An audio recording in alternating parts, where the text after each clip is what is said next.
How to fix IMO app not working on Samsung phone.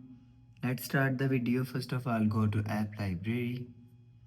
Here click on settings app.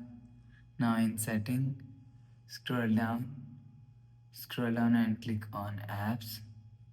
After click on apps, scroll down and search IMO app from here. Scroll down.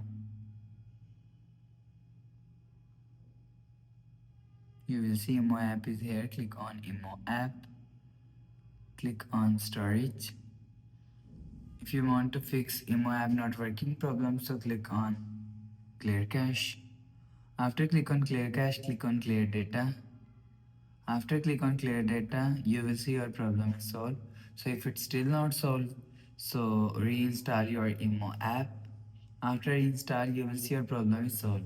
So that's how you can fix IMO app not working on Samsung phone. If you like the video, please subscribe. Thanks for watching.